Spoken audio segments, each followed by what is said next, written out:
Welcome to the Nerd Party.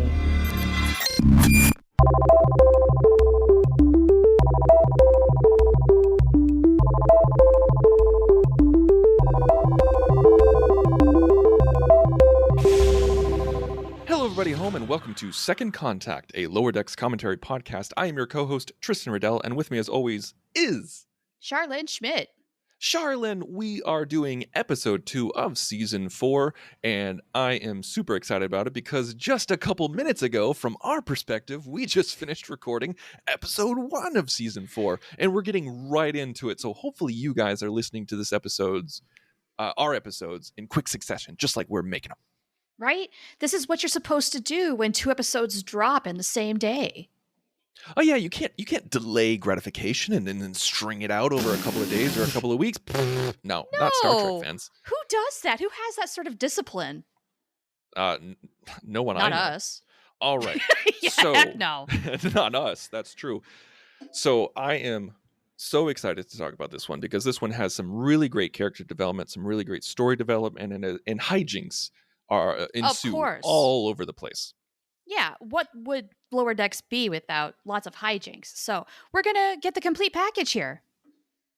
So right into it. If this is your first time listening, we are a commentary podcast. So you can listen along while you watch, or you can listen while you're walking or commuting, or if you don't have the feed in front of you, it'll be entertaining either way. So we are queued up after the generic Star Trek intro and after it says a CBS Studios production. Then we give you a countdown and hit play. That's right. So if you've got your blank screen queued up, I'm ready if you are. All right, here we go. 3, 2, 1, play. Starscape. Yes. So I love how we go right to the next thing that's going to be incinerated by mysterious vessel thing that concluded last episode. And what a great intro to see the lower deckers of a Romulan ship. Yes, but they are such mustache twirling villains. Oh my God, it's like every Romulan stereotype is these people. It's beautiful because if you're a longtime watcher of Star Trek, just like, everything within Lower Decks, like you appreciate the joke, you get it. Like right. they're cleaning up Riemann blood, talking about how they're going to take over by betraying the sub-commander. And they're like, no, I'm going to betray the sub-commander. No, I'm going to betray the sub-commander. Not if I do it first. It's perfect. And I also love the color scheme too of the purple and the green. I've always loved the design aesthetic of a Romulan ship. Yeah, it's a nice color palette, very vibrant. This Romulan bridge, does it look like the stage of a game show for you with like 2 panels on each side and then the host is in the center? I feel like it feels like a game show in reverse. Where it's just like, like, where's the craziest place you ever made whoopee? Let's see it on the view screen. I'd watch that show.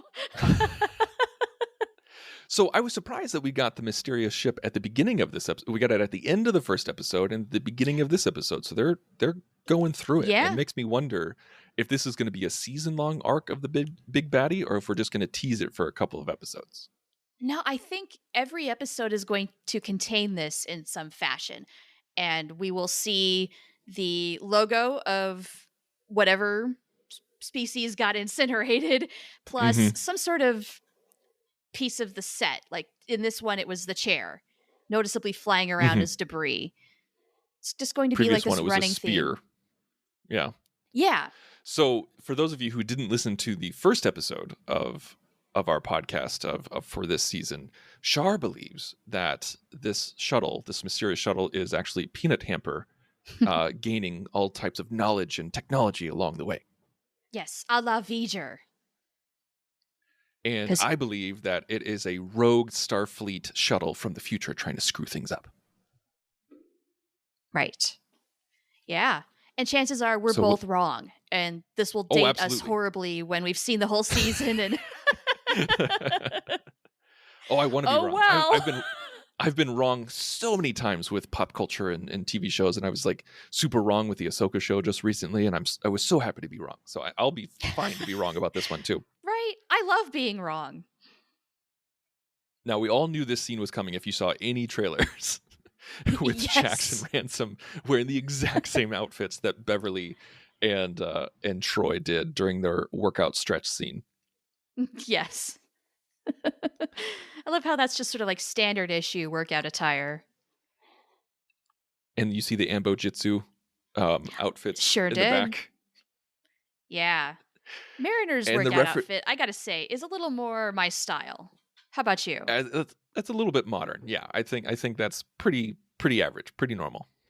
Yeah, like leotards, no, I've not worn one of those since I was a kid taking gymnastics classes. Now, and if you've seen this episode before, you know that, in the scene where, everybody's hanging out with the in the bunks, like, again, this show is just packed full of Easter eggs. Like, their personal boxes are just filled with previous episode callbacks. It's beautiful. Oh, 1,000%. Yeah. Just pause when you get to those and take a mental inventory because there's so many cool little details in there.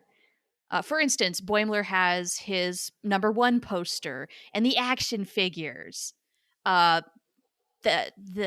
Tendi has a portrait of the dog, her dog. Oh, right. Which was, what was that called? Like Buttercup or something? I can't remember what it was called. Oh, shoot. Yeah, she just called it the dog. That's what I remember. So this is like right here is when I started to get worried. Like when she said like, oh, I'm going to screw with Ransom. I'm going to, I'm going to swear in front of an ambassador. I'm going to make things horrible. I was like, oh my God, I'm so tired. Here we go again. I'm so exhausted. Yeah.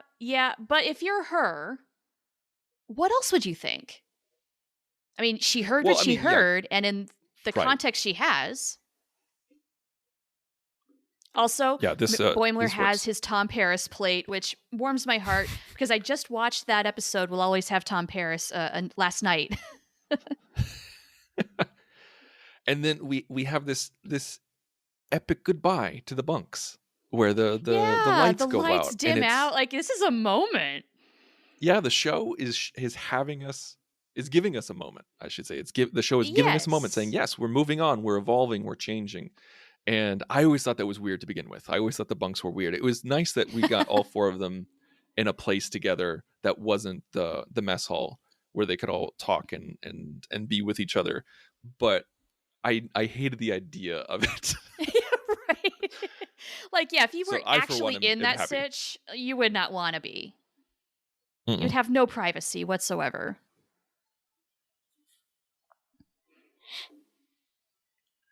So, Menage. It's such a sci-fi trope. Yeah, it sure is. Yeah. It's so much of a sci-fi trope. It was the first episode of the Orville was a menagerie. Like, that's literally the episode was humans got stuck in a menagerie. And that was eye-rolly for me too. Like, granted, the show got better, but I was just like, really, guys? Really? This is going to be your first episode? Is a menagerie? Yeah, but you're right. The Orville got way better. And if you've not watched it, man, you really should, because it really does go there with some deep, thought-provoking content. It's not all like fart jokes. No, not at all. Especially as it goes on. It starts off that way, but it definitely evolves into more than that. So this made me think about in Star Trek V when they were with Sybok on board and they had to storm into the shuttle bay super fast, but Mariner did it a lot better. Much better, and she did not need a barricade. Yeah, she's like got this. She's a really good parallel parker, almost as good as Troy. So is this guy made of corn? I've been contemplating this because he sort of looks like an ear of corn, but also sort of like a banana. I'm not sure, man. Like in this menagerie, we get a lot of callbacks too. Like we see the dog with the horn, which we saw in TOS. Pretty sure we saw some flying lizards or flying snakes that we got in the animated series. There's definitely animated callbacks here, yeah. And then we got the 3-headed snake that we got from early TNG. Yes. Yes. Yeah, And of that's one of those course, things. Oh, what were you going to say? Sorry. oh, I was just going to say we're going to get introduced to the cutest creature ever, Moopsie. That that felt very Pokemon-ish. Like a Moopsie felt very Yes, much like a Pokemon, it especially did. when it turned out to be dangerous. Yes, you cute little bone sucking little creature. Now, so help me, we never did get like massive marketed Murph plushies. Like they Oh were my only gosh. available at New York Comic Con one year. If there's not a Moopsie plushie in the near future, Star Trek, what are you doing? You're marketing. Oh my I know. god. Star Trek has just been absolutely abysmal with It merchandising for New Trek. I hate to say it, but yeah, it's been appalling. Like guys, you're missing out on so much money on things we would actually buy. And then on top of that, did you just? I just saw that they screwed up season 3 of Picard's Blu-ray release. Yes, I You know, saw it's just that. like, man, guys, get your crap together. Yeah, what's going on? But then, I mean, there is a lot going on. There's strikes going on. There's all sorts of chaos going on, and that's not to diss anybody in particular. We're not calling anybody out. Like, I'm sure you're all wonderful people doing the very best you can under probably really silly, horrible circumstances. But like, No, I'm calling out the quality control people at at Blu-ray.com, okay, or not all not right, all right, Blu-ray.com, but call like them at StarTrek.com that at does all the Blu-ray Blu-ray.com. stuff. They just go At oversee all the Blu-ray.com. Blu-rays. It's you guys. It's your fault. You don't review it, you make it. Yeah, but So you know I what? love the adding of like when Rutherford's like Livik, like it's just like it's just another name. It's just like It's a low-key con, is what it is. yeah, low key. It's just like Livik. Yeah. Oh, you son of a! I will get you. This So- was so great. Like when it was Rutherford's enhancement that made Boimler go crazy. Now, were you thinking what I was thinking, which was like, there's got to be a way to filter out the red light? Oh yeah, Come that's on, the first thing that dude. popped into my head was like there had to be a way to filter it out. Think it through, man. Sometimes Boimler is very reactionary. For as smart as he is, he's not good in like common sense Right. knowledge. Now rewatching the episode, you can see that the umbrella painted on the wall has been upside down this entire time in the Nice human observation. in the human encampment, which Mariner points out at the end of the episode, saying like, "Oh, it's the humans that screwed up." So it's a nice that it was you're there the right. whole time. We just saw it. Good to know. Which makes you wonder, what else have they been up to this whole time? They do seem content to be there, for the most part. So that tells me they're up to shenanigans. And so we got a name for the two dual laser things. They're called Tucker tubes.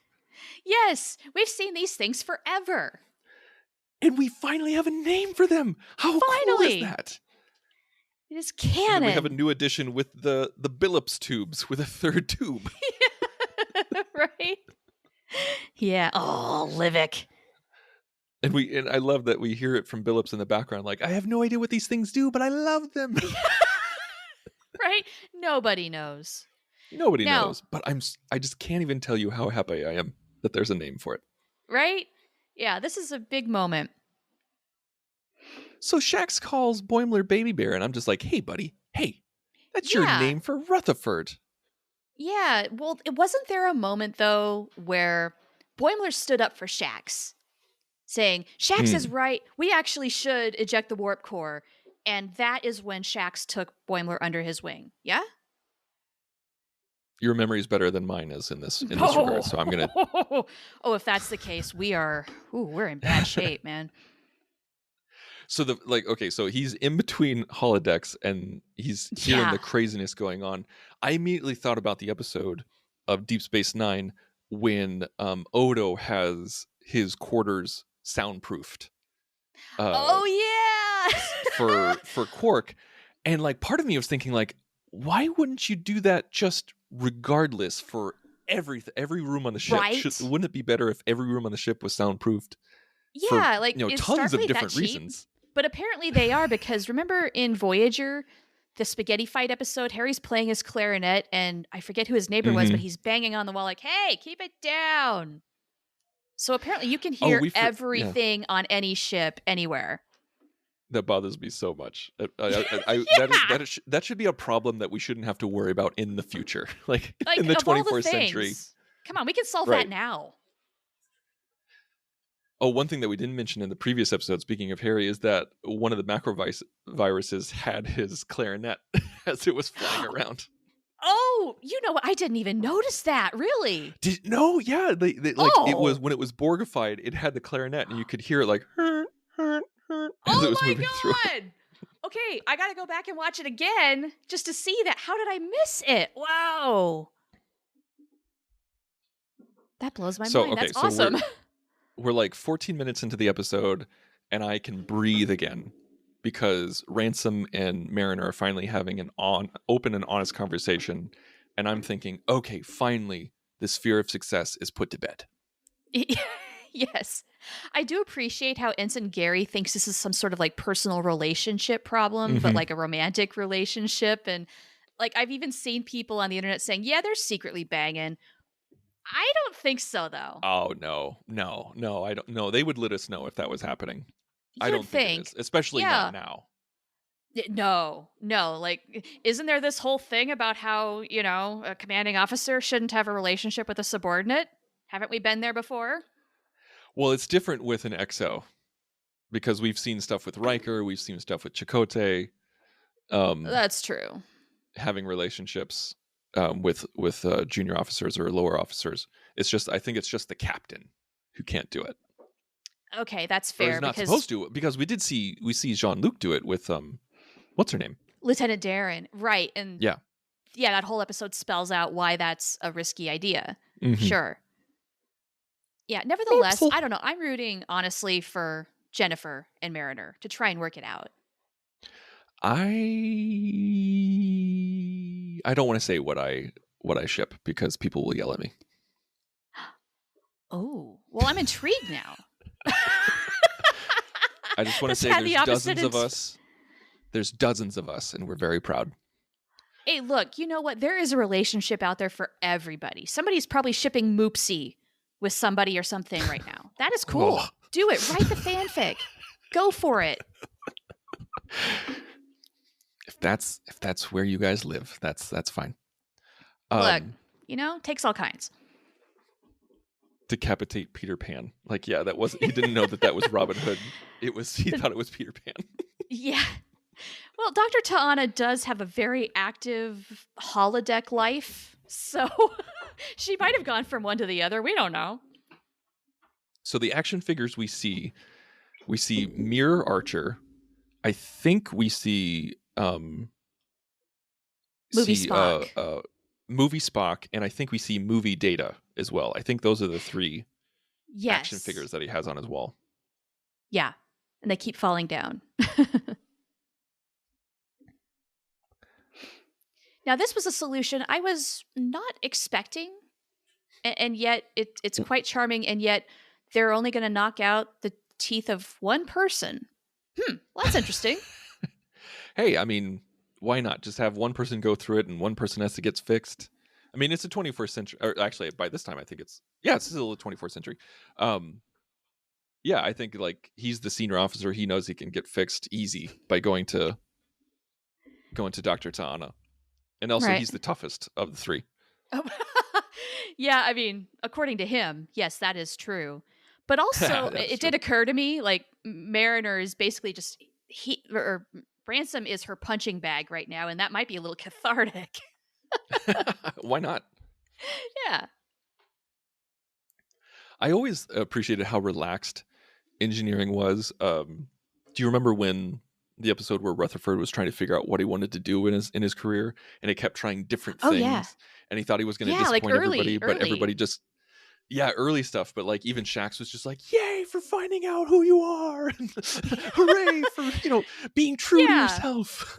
Everybody's so supportive every time. Just like, yeah, go, buddy, do the thing. That is very much kind of what he's doing in this episode. Where I'll just get promoted. I'll work really hard, and I'll have a breakthrough. And Yeah, only come to find out, hey, guess what? He could have been promoted so many times already. Yeah, and see, He that's the had the thing is that luxury it of makes sense. He starts saying all these things. He's like, yeah, you remember when I did this and when I did this, when I did that? I was just like, yeah, right. he should have been commended, and they tried to. It's just Rutherford saying like, oh, I didn't want to leave you guys. Yeah. The opposite of Harry Kim, where if Harry had been in the Alpha Quadrant, he would have been captain by 30, you know? Doing all the things that he can do, but yeah. I love Is how it? he says, Yeah. I can just ask for things I deserve. I feel like that's a commentary on modern work life. Oh yeah, absolutely. Like, And you you should like absolutely my. should know your worth. Get it. That's what my dad always told me, even as a young person. It's just like, if you don't try to get what you want, especially in the workforce, Right? no one's gonna give it to you. No one's gonna hand it to you. No, absolutely not. You have to be your biggest advocate. No one's going Right. to do it for you. Moopsie. He would always say, he's like, the squeaky wheel gets the grease, Tristan. The squeaky wheel gets the grease. It's unfortunate, but it really is true. Like, I hate that aspect of grown up life, of having to basically babysit other grown ass adults who should just be doing their job, but they don't unless you ask them to do it. It infuriates me. So losing teeth is incredibly painful. And so I feel like Ransom should be doubled over in pain right now after losing his entire mouth. But he's so tough, you know? He can take it. That's true. That's true.